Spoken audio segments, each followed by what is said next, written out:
It was a Sunday. David had driven up from Portland, a 4-hour round trip which he does more than he probably should, and which I try not to take for granted. We'd had supper, Helen's potato soup, the recipe on the card in her handwriting that Susan made a copy of before I could lose it. We were sitting by the fire after. The dishes were done. The house was warm. David had his hands around a cup of coffee the way he sits, and he looked at me in that particular way he has, the way that means he's been thinking about something for a while and has finally decided to say it. And he said, "Pop, are you afraid of dying?" I looked at him, and then I said, "David, I'm not going to answer that." He nodded. He didn't push. He's a good man. He knew, I think, that I meant it, not as a deflection, not as avoidance, as a boundary, a door I've decided to keep closed. Not because nothing is behind it, because what's behind it is mine. Because some questions, when you answer them out loud, change them, make them other people's concern instead of your own. Pull them out of the quiet where they live and put them into the light where they squirm. He sat for a while after that. We didn't talk much. The fire was good. The coffee was still warm. The house did what this house does in the evenings, settled around us, creaked in the particular way that 53-year-old houses creak when the temperature drops outside. I'd lived in that sound for half a century. David had grown up in it. After a while he said, and this is what I love about my son, this particular quality he has. He said, "All right, Pop, I just want to know you're okay." And I said, "David, I am." And that was the truth, as much of it as I could give him. I'm 82 years old. My name is Walter. And today, because of that evening, because of David's question, because I've been thinking about it since, I want to talk about the 3 questions I've decided not to answer. Not 3 questions I don't have answers to. 3 questions I have thought about deeply for years and have arrived at something true about and have decided to keep for myself. They are not secrets. They are not shameful things. They are the interior of a life, the deep private places that belong to me and that I don't owe to anyone, not even my children, not even the people who love me most and have every reason to ask. I want to tell you about the questions, and I want to tell you what I've found when I've sat with each of them. And I want to tell you why I've decided that some answers don't need to be given, even when the asking comes from love. Sit with me. The fire's been going since before dark. I have time tonight. The first question is the one David asked.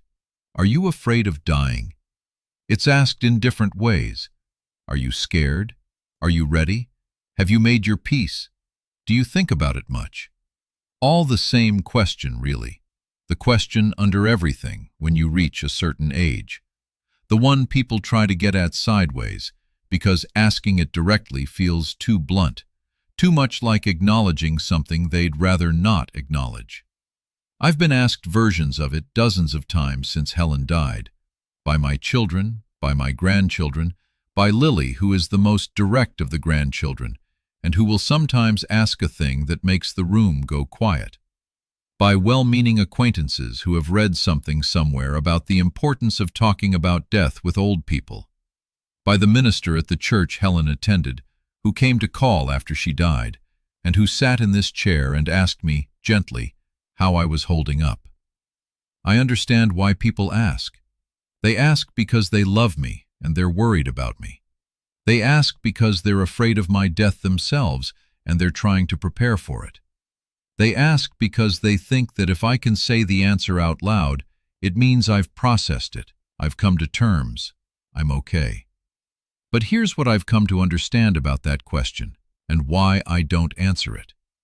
What I know about my own death, my feelings about it, my fears, my hopes, the quiet conversations I have with myself in the dark about what is coming and when and what it will be like. All of that is alive in me in a particular way. It lives in the silence. In the 5 in the morning dark, before the fire is lit, before the coffee is made, when it's just me and the night and the knowing that the night will come, and not just this night. When I answer the question out loud, I have to translate something true into language, and the language changes it, flattens it, turns a living, breathing, quiet thing into a statement, into information that can be processed by the person listening and either accepted or worried about, or relayed to Susan in Boston or filed away somewhere. And I don't want it filed away. I want it to stay what it is, the interior of the question, which is not simple and not clean and not something that resolves into a sentence. I'm not afraid. That's the simplest answer. Not afraid the way I was afraid of things when I was young, with the particular stomach-clenching fear of something bad happening that you don't want. That's not what I feel when I think about my death. It's something quieter, stranger, more like standing at the edge of something very large and very still, looking into it, trying to understand what it is. I think about Helen. I think about my father, who died at 51, 30 years before I've gotten. I think about Bob and Frank and Harold and all the people who've gone through that door before me. I wonder, sometimes, and this is the part I keep to myself, whether there's anything on the other side. Not in a religious way, in a human way. The way a man who has built things his whole life wonders what happens to the house when the builder is gone. I wonder about that. In the dark, in the mornings, and I keep that wondering to myself. Not because I'm ashamed of it, because it's one of the last truly private things I have, one of the last places in my life where I don't owe anyone a report. So when David asks, I say, "David, I'm not going to answer that." And he nods, and we go back to the fire, and that's all right. I want to go deeper on this one because I think it deserves more than what I've just said.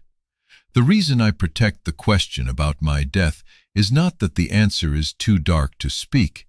It's that the question itself, the living, active, private relationship I have with my own mortality, is something I've been tending for a long time now.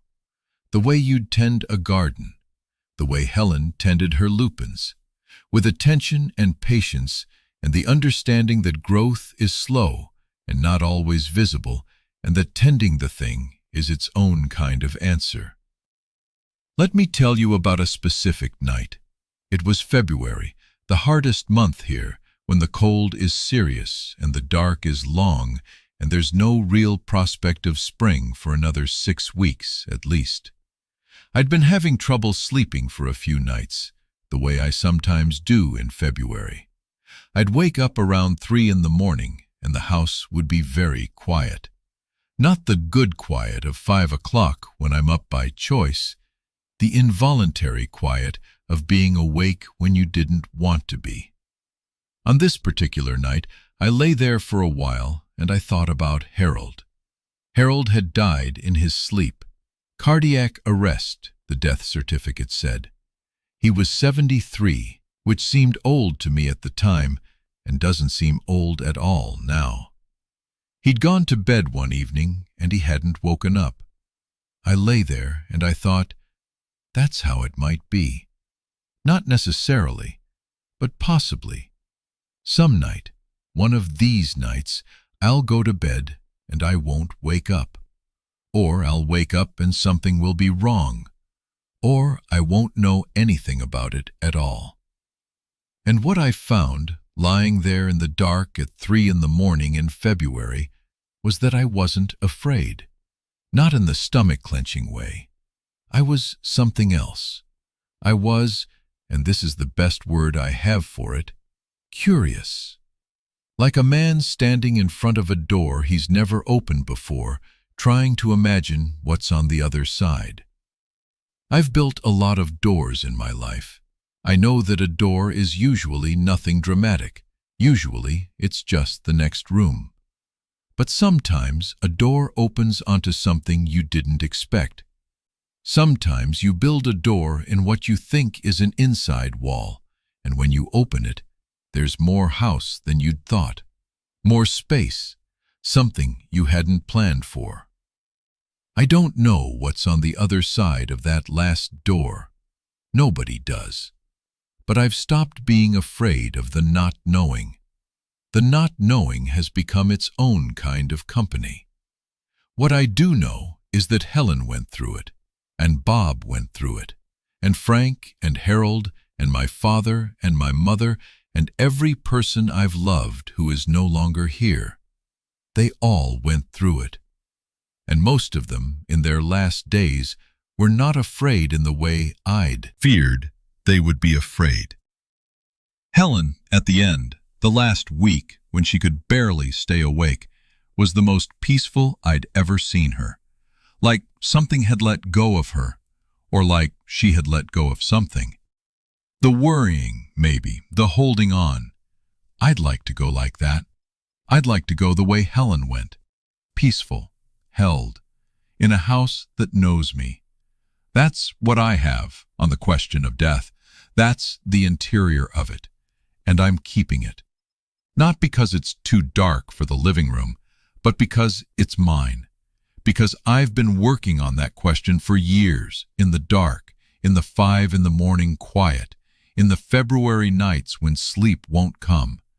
And what I've worked out is not something that translates into a reassuring statement for my children. It's something that lives in the space between the question and the silence. So when David asks, I say, I'm not going to answer that. And he nods, and that's all right. The second question is this: do you wish things had been different? This one comes in more disguises. It comes as, do you have regrets? It comes as, if you could change one thing, what would it be? It comes as, what's the one thing you wish you'd done differently? It comes, sometimes, as just a look, a gentle, searching look from Susan or David that is asking the question without the words. It's a question people ask because they want to understand the life. They want to know what I made of it. Whether the accounting came out right, in my own estimation.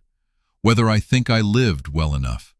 Whether they, by extension, should be doing something different with their own lives before they end up at 82 with their own version of this question. And I understand that. I do. But here is why I don't answer it. The question presupposes that there is a clean version of the answer. That I could say, yes, I wish I'd spent less time in the shop and more time with the children, or no, I wouldn't change a thing. And that either of those answers would be true, and complete, and useful. Neither of them is. The real answer is something like this. There are specific things I wish I'd done differently. The game I missed in July of 1981. The graduation I missed in 1989. The trip to Nova Scotia I put off for 20 years until there was no Helen to take it with. The Christmas Eve in 1983 when I came home after midnight. The years in my 40s when I was present in body and absent in everything else. I've told you about most of those. I've said them out loud, to my children when the moment was right. I've carried them, and I've set them down, and I've carried them again. But do I wish my whole life had been different? No. How could I? This life had Helen. It had the morning in November 1967 when David was born, and I held him in the hospital corridor in the snow and felt something I'd never felt before or since.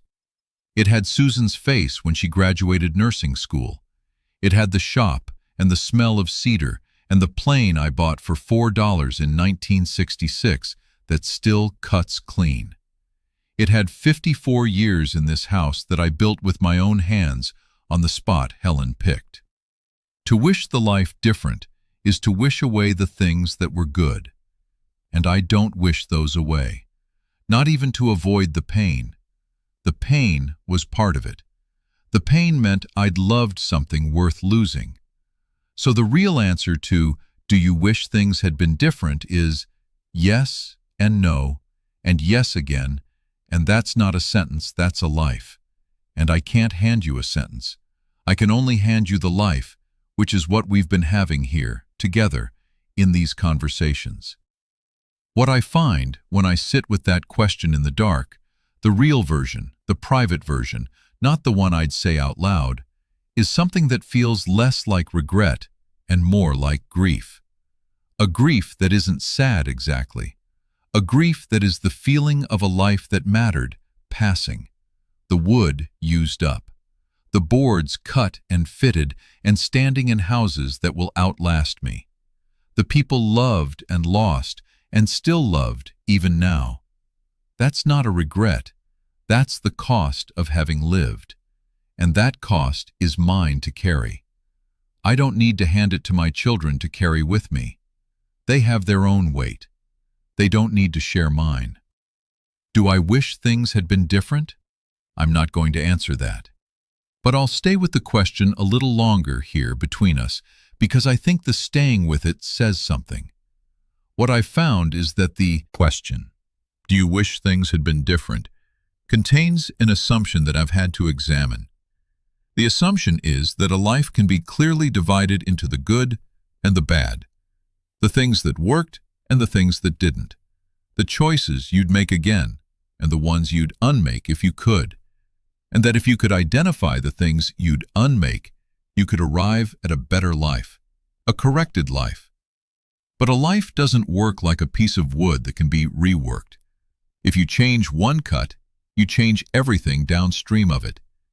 If I'd gone to David's baseball game in July of 1981, I might have stayed later than I planned, and the phone call I missed that afternoon from the carpenter's foreman might have meant a delay on their job that changed the schedule on 2 other jobs, and the ripple goes from there in ways I can't follow.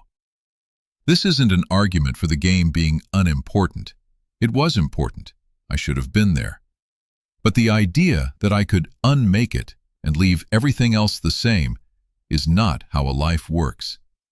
And more than that, the hardest years in my marriage, the stretch around 1985, when Helen told me she'd been feeling alone, those years were also the years that led to the best years of our marriage. The years when we'd been tested and had stayed, and knew something different about each other because of the staying. If I could unmake the hard years, I'd unmake the depth that came out of them, the depth that made the last years possible, the late kitchen table conversations, the honesty that came in her final illness, the quality of knowing each other completely that only that kind of time and that kind of difficulty builds. I wouldn't trade those last years for anything, and I couldn't have those last years without the difficult ones that came before. So the question, do you wish things had been different, is really asking whether I'd trade the life I had for a different one. And the honest answer is that I don't know what a different one would have been. I only know this one. This specific, complicated, full, imperfect, irreplaceable one. And this one had Helen. This one had the smell of the shop in the morning, and the sound of the kettle, and the particular quality of a Maine winter, and the way my children's faces looked on Christmas morning when they were small. This one had the hospital corridor in 1967, and the November snow, and the weight of a newborn son. I wouldn't trade that for a corrected version of itself. I wouldn't know how. So the question lives in me, unanswered. Not because I haven't sat with it, because the sitting with it has led me somewhere that isn't an answer. It's led me to something more like this life, this one, whatever it was. Do I wish things had been different? I'm not going to answer that. The third question is the hardest one, and the one people ask least often, precisely because they sense that it's the most dangerous to ask. The third question is, do you still feel like yourself? I told you people ask it less. They ask it in pieces. They ask it when they're watching me and something looks different to them. They ask it after a long stretch when I haven't called as often, or when my voice sounds tired, or when I say something at the table that's more withdrawn than usual. They ask it carefully, as, "How are you, really?" Or, "Are you doing okay up there?" Or from Susan with her nurse's eye on me. Pop, are you taking care of yourself? Underneath all of those is the question they're afraid to ask directly, which is, are you still in there? Are you still the person I know? Are you diminishing in some way I can't quite see yet? They ask it because they've watched other old people diminish, because they know what happens, because they love me and they're paying attention, and sometimes what they see when they look at me is a man who is 82 and lives alone and has outlived most of his generation and talks to his dead wife and doesn't always answer the phone. And they wonder. I understand the wondering. It's the right kind of wondering, coming from the right kind of love. But I won't answer that question either. And here's why. Because the honest answer is complicated in a way that would require more reassurance than I want to give, and more alarm than I want to cause, and neither of those things would be the truth.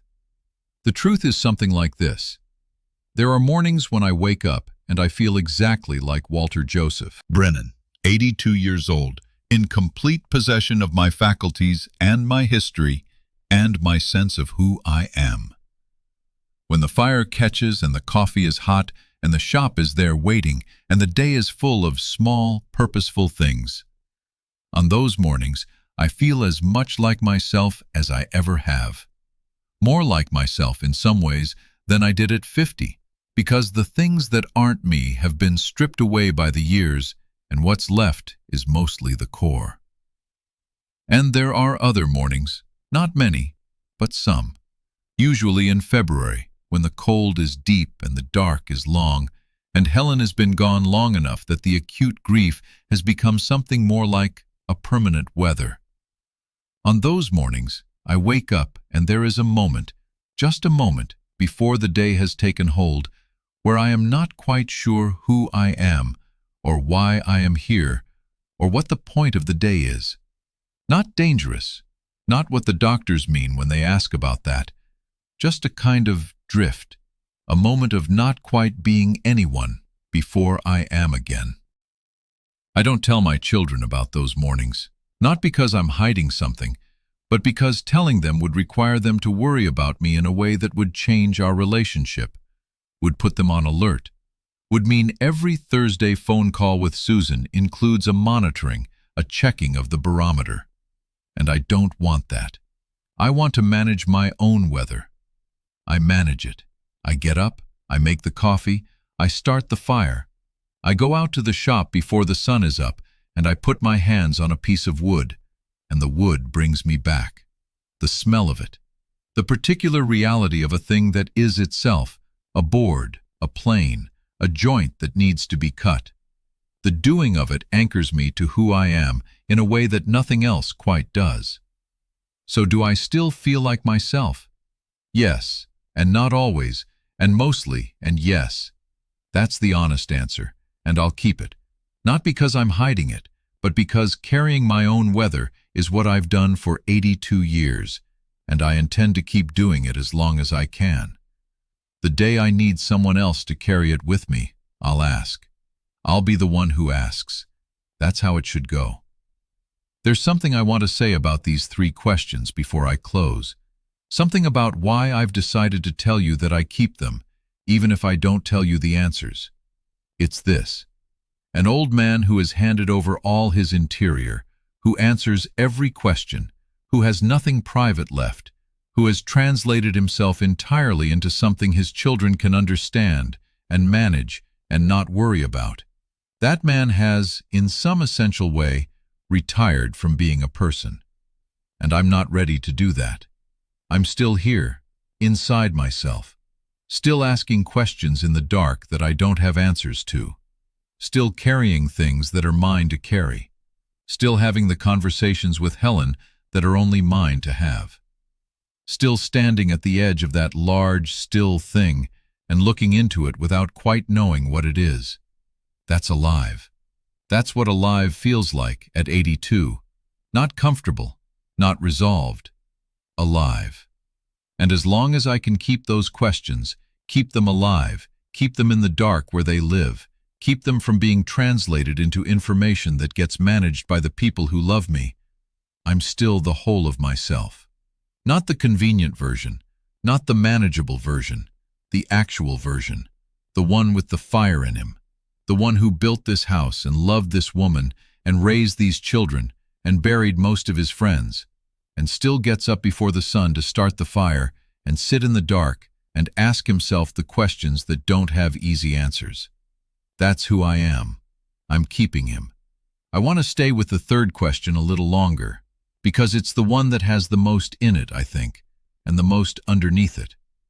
The mornings I told you about, the February mornings when I wake up before I wanted to and lie in the dark, not quite sure who I am yet. I've thought about those mornings a lot, about what they mean and whether they mean something I should be concerned about. And what I've come to understand is that they're not a problem.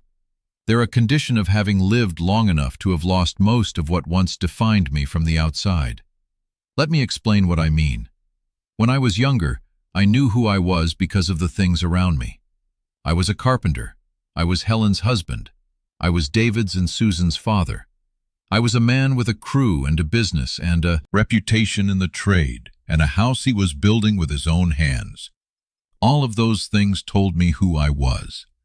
I had them around me the way a frame holds a painting. The frame doesn't make the painting, but it holds it in place. It tells you where the painting ends and the wall begins. Over the years, those frames have come down, one by one. The business wound down. The children grew up and left. Helen died.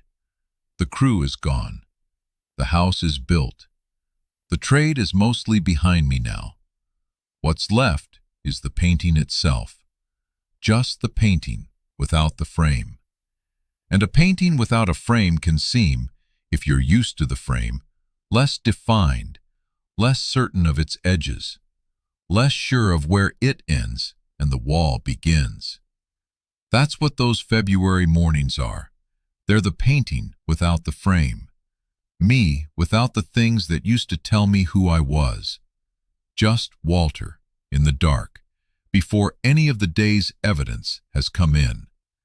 And the thing I've found, the thing I find every time when the coffee is made and the fire is going and the day starts accumulating its small evidence of who I am, is that the painting is still there, still itself, still the same colors, the same shapes, just without the frame around it. I am still Walter. I'm just less framed, less defined by the external things and more by the interior ones. The conversations in the dark, the questions I sit with, the work of the hands in the shop, the love that doesn't stop just because the person is gone. That's what "Do you still feel like yourself?" really asks. And the answer is yes, but differently than before. Yes, in a way that depends less on the world confirming it and more on the internal knowing of it, which is, I think, a more solid kind of yes than the one that needs the frame. Do I still feel like myself? I'm not going to answer that. But I will say this much. The man who woke up this morning, in the dark, in this house, in this body, he knew, within a few minutes of the fire catching and the coffee going, who he was. 82 years of accumulated self, still here, still turning things over, still carrying the weight of the life he's lived and the people he's loved, and the shop he'll go to after this fire burns down. That man is me. Unanswered questions and all. David came up again last weekend. We split wood in the afternoon. He did most of the splitting. I did the stacking, which is where I'm at now. And then we came inside, and I made supper, and we sat by the fire after. He didn't ask again.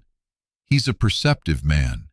He knew, I think, that the question had been noted and declined, and that the declining was its own kind of answer. What he did instead was tell me about his own life, about David Jr. and the job he'd taken in Portland, about Karen and the trip they were thinking about for the spring. He talked for a while, the way he doesn't always, the way he used to when he was young and would come home and need to process the day out loud. And I listened. I really listened, the way Helen had taught me all those years. Without thinking about what to say next, without fixing anything, just with my full attention on my son, sitting across the fire from me, telling me his life. When he left, I stood at the door and watched the truck go down the road. The cedars were dark against the evening sky. The cold was coming in.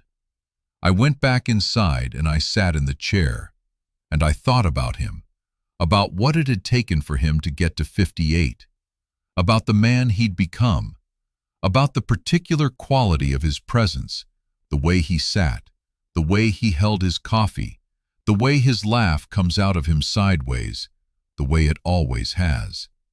The way Helen used to say he laughed with his whole face. He still does. I sat there for a long time after he left, thinking about him, and about Helen, and about what it is to be the last one in a generation, the one who holds all the threads. And I kept my questions to myself, right where they belong. The fires burned low. The snow has stopped outside. The house is very quiet. I don't know what your unanswerable questions are. I don't know which ones you keep in the dark or which ones other people keep asking you that you've decided not to answer. But I'll tell you what I believe at 82. Every person is entitled to an interior, a private place where the real thinking happens, a place that belongs to them and that they don't owe to anyone, not their children, not their partner, not the world. Protecting that place is not selfishness. It's not avoidance. It's the maintenance of the self. It's what lets you remain a person rather than becoming a set of answers that other people have organized and filed and no longer wonder about. Stay unanswered in some of your places. Keep the questions that are yours. Let people wonder a little. Let yourself be someone who is still being discovered, even by yourself.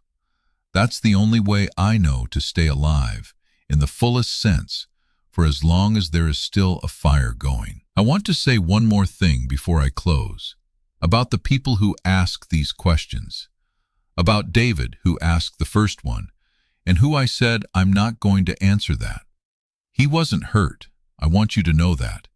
He nodded and we went back to the fire, and then he told me about David Jr. and Karen and the trip they were planning, and we had a good evening. And when he left, he hugged me in the doorway the way he's started doing in the last few years.